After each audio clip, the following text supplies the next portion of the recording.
fisioterapia de mantenimiento, de tal forma que las vías respiratorias nosotros las encontremos despejadas para facilitar su respiración. Hay que entender que esta fisioterapia yo no la voy a iniciar apenas tengo al niño en la unidad. Yo puedo recibir a un neonato,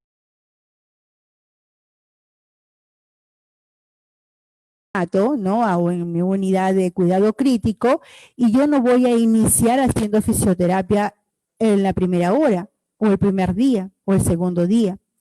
Y eso ustedes lo van a entender muchísimo mejor cuando se aborden los temas que corresponden.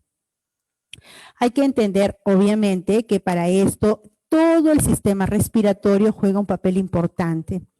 La razón por la cual seguramente usted se ha inscrito en este curso, porque quiere entender muy bien cómo es la mecánica, no solamente la anatomía, sino la fisiología respiratoria, de tal forma que descrita de una manera simple y sencilla nosotros podamos entender bien cómo es el mecanismo y qué es lo que nosotros como personal de enfermería podemos brindarle a nuestros neonatos, sobre todo en el caso que vamos a presentar específicamente extremos prematuros y nuestros prematuros de repente un poco más grandes, ¿no? De repente prematuros más tardíos o de repente prematuros o neonatos a término que requieren de alguna asistencia ventilatoria.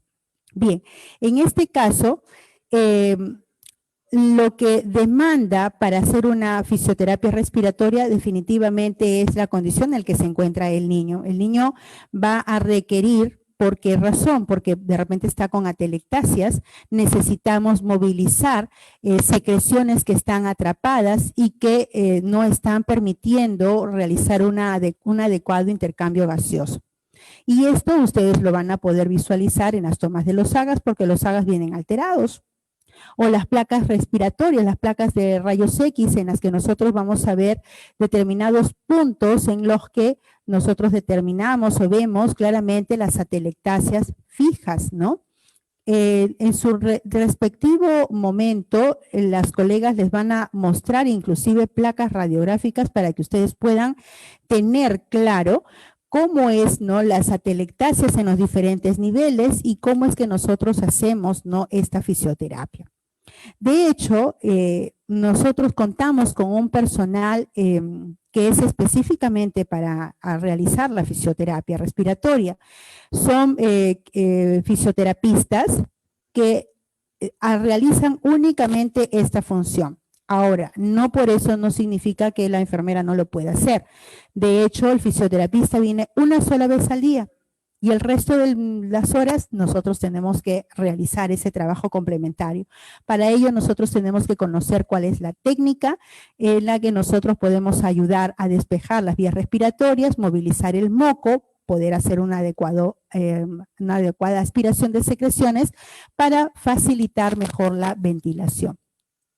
Ahora, Gina les va a hablar acerca del surfactante, pero el surfactante en efecto juega un papel importantísimo, ¿no? Sobre todo en niños prematuros. Un niño prematuro no está produciendo un surfactante de manera adecuada.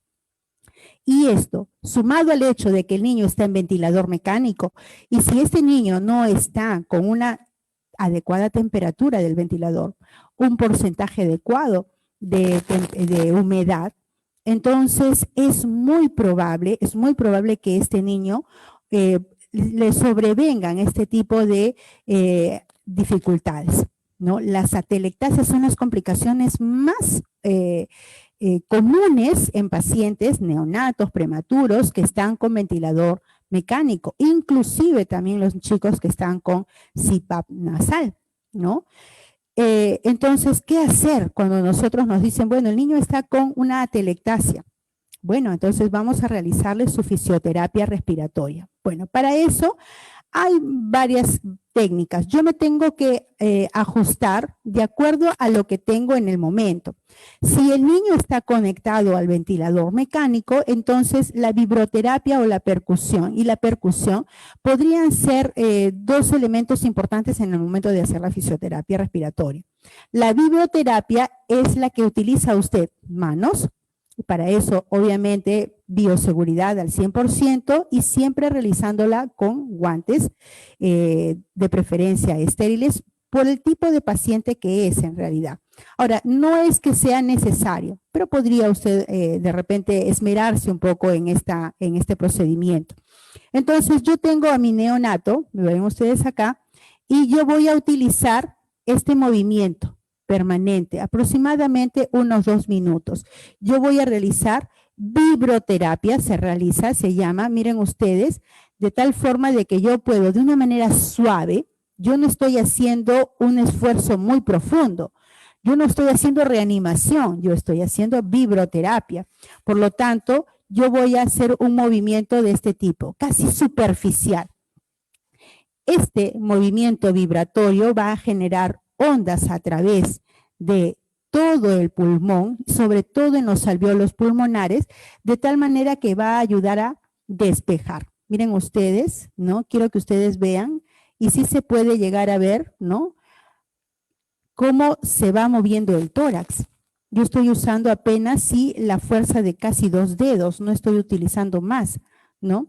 Si quiero darle de repente un poco más, bueno, utilizaré 3 deditos, ¿no? Lóbulo del lado izquierdo, pasamos al derecho y generalmente lo vamos a hacer con un movimiento vibratorio de abajo hacia arriba. De abajo hacia arriba.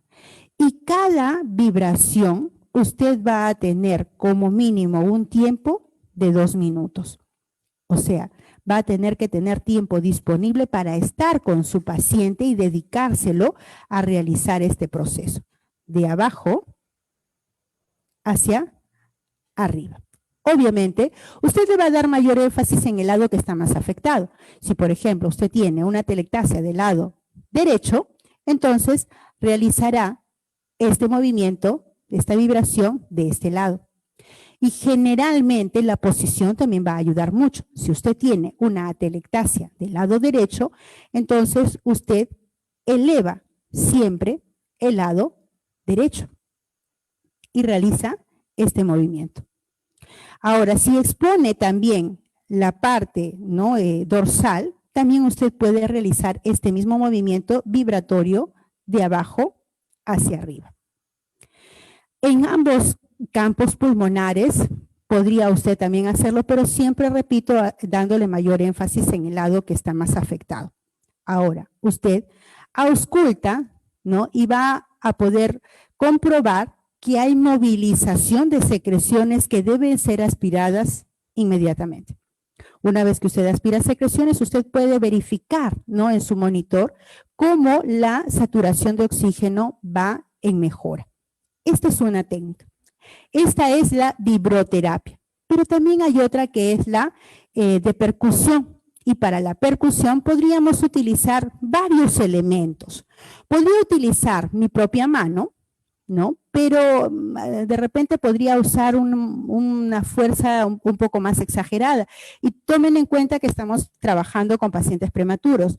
Entonces, podríamos utilizar, yo me he provisto de un bajalenguas con un apósito pequeño, ¿no? Y yo lo he hecho en 2 medidas. Pero estoy utilizando la más grande, ¿no? Para poder realizar este proceso. Voy a colocar un campo, de repente puedo utilizar otro pañal de bomba así, que se lo puedo poner encima del paciente y yo, el apósito, o sea, de las bajalenguas, la que yo utilice el apósito más grande, voy a utilizarlo para mi paciente más pequeño. ¿Por qué razón? Porque me va a generar menos presión. En cambio, esta me va a generar más. Y esta la voy a usar de repente para pacientes un poco más grandes. Entonces, lo que yo hago es golpetear, ¿no? El tórax de abajo hacia arriba. De abajo hacia arriba. Ahora, ustedes me dirán, pero licenciada, también hay otros elementos que podemos utilizar en el mercado. Tenemos vibradores, ¿no? Que son redondos y que podemos utilizarlo. Sí, pero la vibración que ejercen estos materiales no podrían ser en ocasiones tan convenientes para un prematuro de este tamaño. Prematuros que estamos hablando de menos de 1.250 gramos, de repente un vibrador, un equipo eléctrico que funciona a pilas me va a dar una onda que es un poco más grande y lejos de hacerle, le voy a producir un daño en vez del beneficio, ¿no? Entonces, de abajo hacia arriba, de abajo hacia arriba, y ustedes, como ustedes ven, yo he doblado mi pañal y lo estoy doblando inclusive hasta en 4 con la única finalidad de amortiguar un poco la presión que yo le pueda dar a mi mano, porque no es lo mismo la fuerza que le da Zoila Cárdenas o lo que le puede dar Gina Casquero o lo que le va a dar Sujei Castro. Cada una va a tener una fuerza completamente distinta. Y si yo no pongo mi protección, de repente puedo ocasionar daño. Voy a hacer el golpeteo de abajo hacia arriba, exactamente también por el mismo tiempo, 2 minutos, 2 minutos. Luego, ausculto, voy a auscultar, ¿no? Ambos campos pulmonares y luego aspiro. Esta es otra de las técnicas. Hace muchos años, hace muchísimos años atrás, alguien también me enseñó que si yo no contaba con todos esos elementos, porque también a veces los materiales son escasos y de repente ustedes no cuentan con todos los elementos, pero nunca falta en nuestras áreas neonatales un ambú. No falta. Los ambús, ¿no? Los ventiladores a presión, ¿no? Manual, no nos faltan. Y para nuestros pacientes prematuros, nosotros contamos con una serie de mascarillas. De repente, si utilizamos la mascarilla más pequeña, miren ustedes el tamaño de la mascarilla. Es una mascarilla bien pequeña, ¿no? Bien pequeñita, que esta generalmente la utilizamos para pacientes extremos prematuros, para casos de darle ventilación, ¿no? Soporte ventilatorio. A diferencia de esta otra, miren ustedes, ¿no? Y el tamaño. Este es un poco para niños un poco más grandes. Yo voy a utilizar la más pequeña para mi paciente prematuro. Y lo que podría hacer es hacer exactamente lo mismo. Pero ya le pongo con un poco menos, lo doblo a 2 y voy a hacer el golpe de abajo hacia arriba. De abajo hacia arriba. Es casi como una vibración, casi como una caricia. No es hacer un golpe demasiado fuerte. La idea, repito, es producir beneficio, ¿no? Entonces, de abajo hacia arriba, de abajo hacia arriba. Yo puedo lateralizar a mi paciente, ¿no? Y de acuerdo, porque yo voy a ir auscultando y voy a ir verificando la calidad de la respiración y qué tan efectivo es este procedimiento. Entonces, conforme yo voy realizando la maniobra, voy a ir controlando y voy a ir aspirando. Y luego de eso, yo voy a ir lateralizando y realizando exactamente el mismo proceso, procurando abarcar ambos campos pulmonares, tanto en la parte supina como en la parte dorsal. Ahora, esto, por ejemplo, en un paciente prematuro, pequeñito. Pero también tengo un paciente que de repente es un poco más grande y yo puedo utilizar la técnica de presión lenta, prolongada, que va a producir también mayor beneficio. No lo utilizan todos porque no lo conocen muy bien.